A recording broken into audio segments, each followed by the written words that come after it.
I just finished up my movement practice at the beach. It's just before 6 a.m. The sun is thinking about rising. It's a cloudy day. The waves are coming into clear view now. You can see the very white foam of these small waves here at Torrey Pines. The sand is really smooth. It's just beautiful. Just beautiful.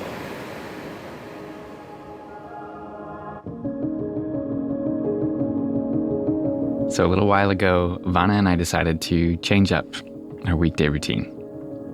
We ended our day on a hike at Torrey Pines, which is a state reserve with these just beautiful trails and rolling bluffs over the ocean. And both of us wanted to get out in nature, we wanted to move our bodies, and it just ended up being one of those perfect evenings. And beyond it just being fun and feeling good, it was really just good for us together as a couple. By the end of the walk, we're walking on the beach, heading back to our car, and the sun's setting over the ocean, and we had this perfect moment. This moment of feeling like everything was in the right place and everything was clicking. And in the power of that moment, I made a promise. I made a commitment to her, part of which you got a glimpse of in that introduction. And in this episode, I want to talk about what relationships make possible for us to see in our lives.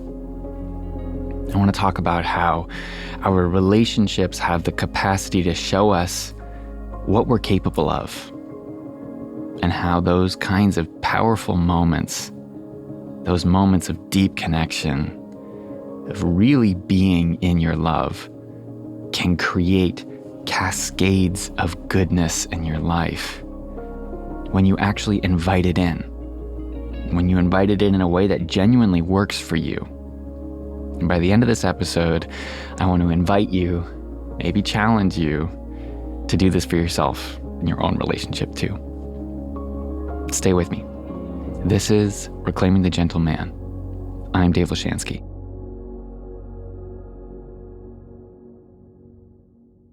So one of the most important things that I think most self-development work leaves out is the idea that growth is not about the peaks. It's not about solely experiencing peaks in your life, and it's not about avoiding or even decreasing the valleys. What I think working on ourselves is really about, it's learning to navigate both the peaks and the valleys, but also the much more common state that we're going to spend most of our lives in, right? Those in-betweens, the way ups and the ways down, and the plain day-to-days. I think that in the end, growth and healing and integration and love are really about this. It's about how can you fully experience this moment, whatever that moment might be. How fully can you experience it? How quickly can you recover, genuinely come back into yourself and your body? How do you respond when your capacities are limited? And how do you adapt to stuckness? Do you dwell in the shame of yet another vacant encounter, another lost opportunity, another lost moment? How easily do you forgive yourself? Not to let yourself off the hook, but instead to allow yourself access back into that present moment, back into your body, back into presence. These are really, really important questions, and ones that I think that a lot of us skip. And when we skip these questions, when we bypass them, it can lead to a lot of growth-oriented people spiraling and looping in the same problems and feeling shame about that. Now, one of the inconvenient truths about relationship, deep relationship, is that it will inherently and potently activate your wounds to the point where if you're not conscious, will leave you reeling in the shame and the looping problems, sometimes without even realizing it. And a lot of men end up checking out in their relationships without actually knowing that they're checked out.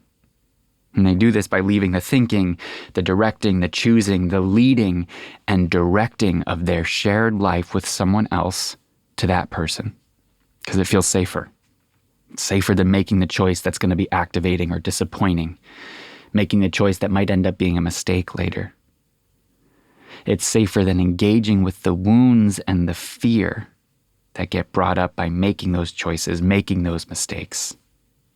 It's easier to offload the responsibility because the wounds that your relationship can inflame are the ones that make it so hard to take responsibility for your mistakes and your life and your needs and your wants and your desires. And if we can't take responsibility for what's ours, what's inside of us, what we really crave in life, it's really hard to grow. And it's really hard to feel fulfilled inside a relationship. And this is such a common pattern. And in some ways, I feel like this has become the norm in relationship. It's just the way things tend to play out. I think there's so much unconscious story and assumption and stuff we bring into our relationships without knowing it that we often, especially as men, just check out. Just assume it should feel like this. Assume we should be in relationship and that this is what it should feel like. Comfortable, but not really fulfilling. And over time, it just becomes the norm. It becomes the climate of the relationship.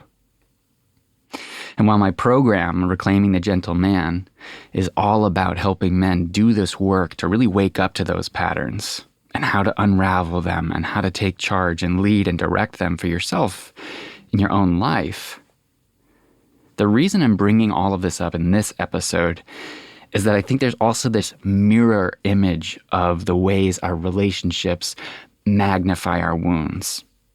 This flip side to how our relationships expose and activate us. And that flip side is this. Our relationships also equally activate our power. They activate inside of us the most powerful force we're capable of, which is love. Now, I think it's easy to disregard this or to dismiss it as obvious. And I think because of that, it's really easy to miss it, to take this for granted. But in this episode, I want to share very simply how love can activate us into action. Action that makes our lives so much richer and so much better. How love can inspire us to do the bold and brave things in pursuit of the visions that are higher than we could imagine without that love. How love can show us that we are far more capable than we ourselves quite understand. And how you can experience this inside of your relationship right now. My experience of this that I was sharing about, my experience of that walk and the effects from it have just been so powerful. And I want to share them with you so that you might be inspired to call this in for yourself.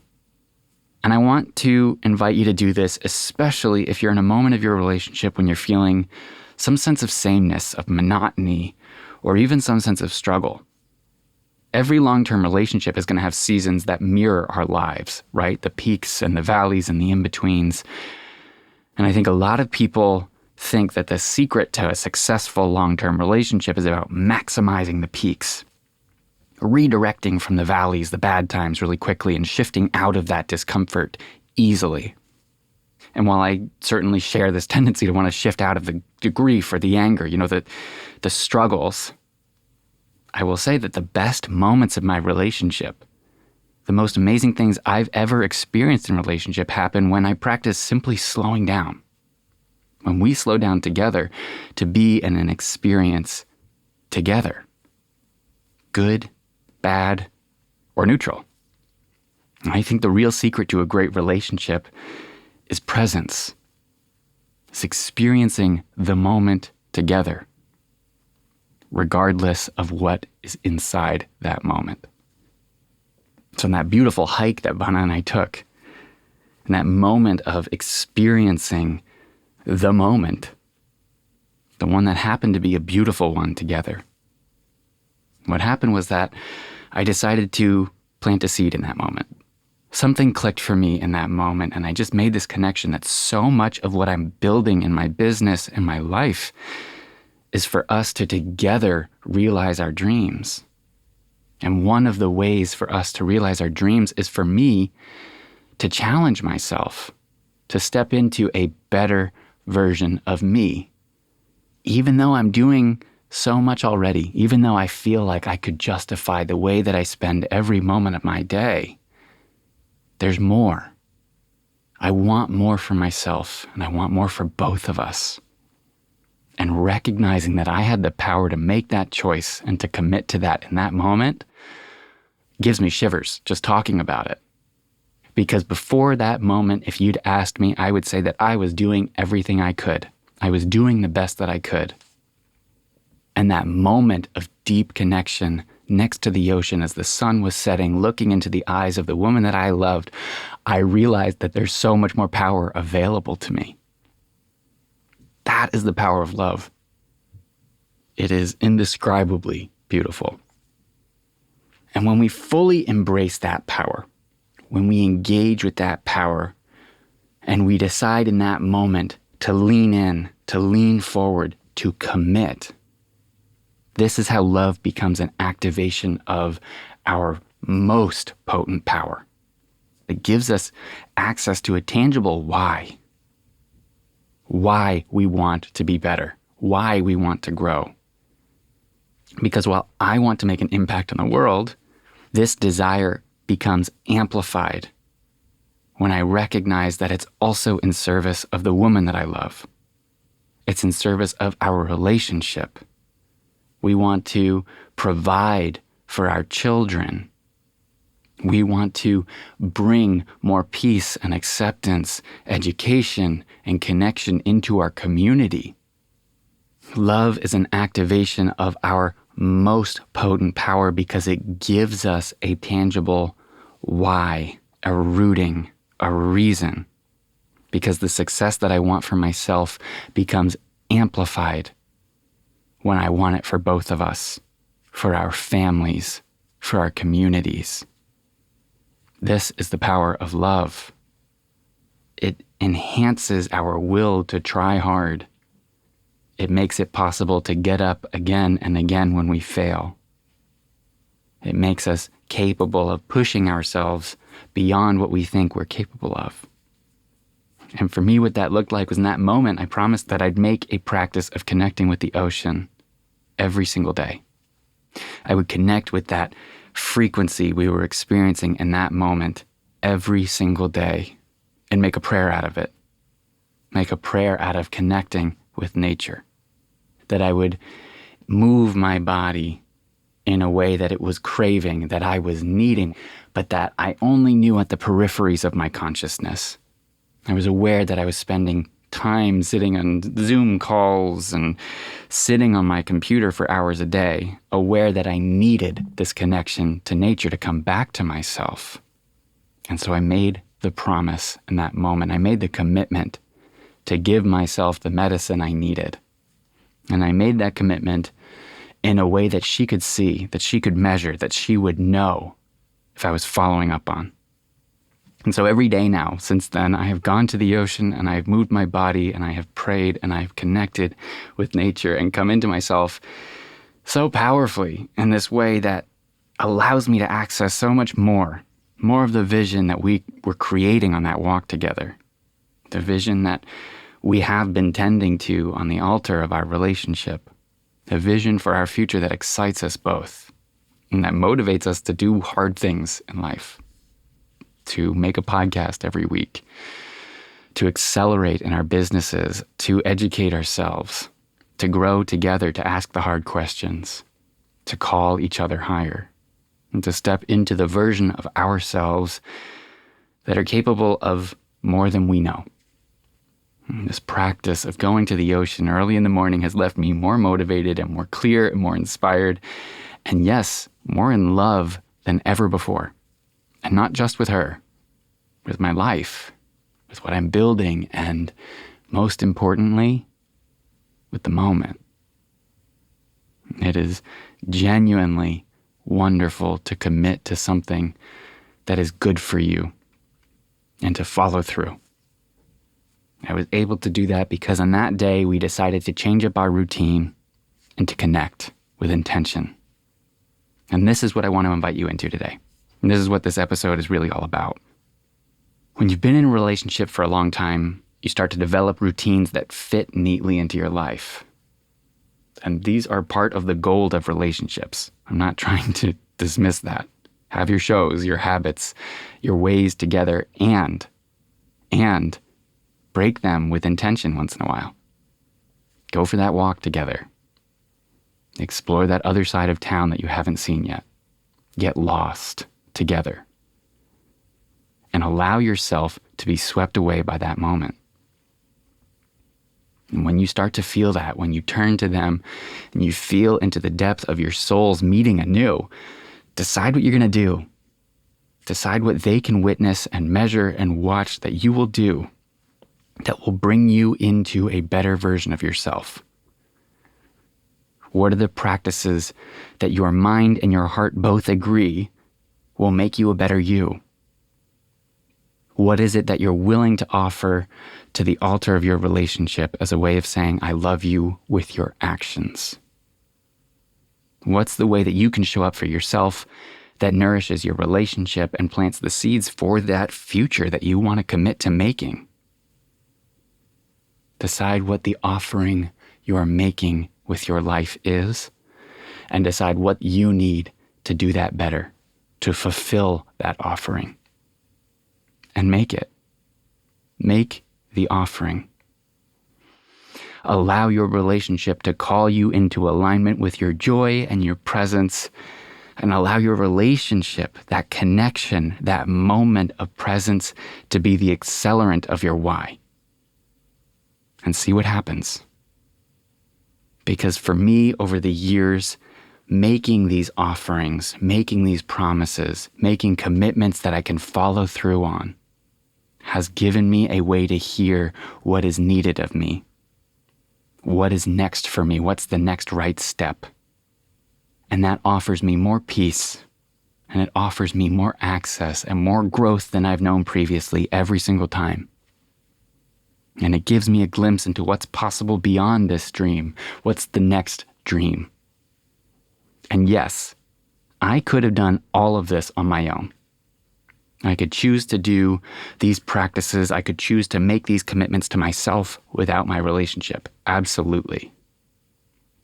But the point I'm trying to make here is that there is an incredible gift available to us when we're in love. It's the chance to make an offering out of your dreams. A chance to turn the benefits into something even more valuable. Something shared. Something that you can cherish. Something that calls you both into reverence together. So here's my invitation. Do something different this week with your partner. Find something that's going to change the routine when it works for you and it works for your partner. And don't go into it expecting the moment to take you away, right? Don't go into it expecting this really rich, deep connection and presence. It doesn't work that way. Don't anticipate it and feel like you've done something wrong if it doesn't unfold. But be open. Be excited for connection. Be excited to feel called into that. And consider the commitment that you're ready to make in that moment, when the time is right. Consider the offering that you will make for yourself, which is also for your relationship, and also in service of your most audacious dreams. Open this powerful gift that lives inside of your love that far too often goes untouched. And enjoy the moment together. Now, if you end up doing this, please let me know. If you're posting it on Instagram, tag me at Dave_Lashansky, or just share the story with me. Share a picture. I would love to make this a standard practice for love and relationship, right? I want to bring our why into clearer focus so that the good parts can become just as much a part of the activation we experience in relationship as the hard ones, the wound tending and growth. The waiting list for the 21-day program, Reclaiming the Gentleman, is officially open. So go to davelashansky.com if you want to sign up and be the first to know when the card opens, when we're live, and also to find out when our free workshop opens up at the end of the month. That workshop is going to be an experience. And honestly, even if you don't sign up for the 21-day journey, it's going to be something that you're going to get a ton of value out of, and it's free. So don't hesitate. Sign up.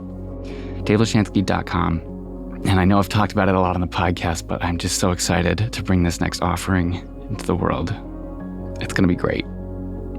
If you know a man, or you know someone with a man who could use something like this, don't hesitate to share it with them. This podcast is produced by David Benjamin Sound, my podcast production company. And if you're interested in podcasting for yourself or your business, or know someone that is, go to davidbenjaminsound.com to check us out. We run free podcasting workshops every month. So get in touch, sign up. Would love to talk to you about making a show like this. I will tell you, it has been one of the most amazing practices for me every single week. I love making this show and I love bringing it to you. So share your thoughts, share your feedback. You can get in touch using the links in the show notes. Wishing you a wonderful new experience in the coming days. I'll see you in a week.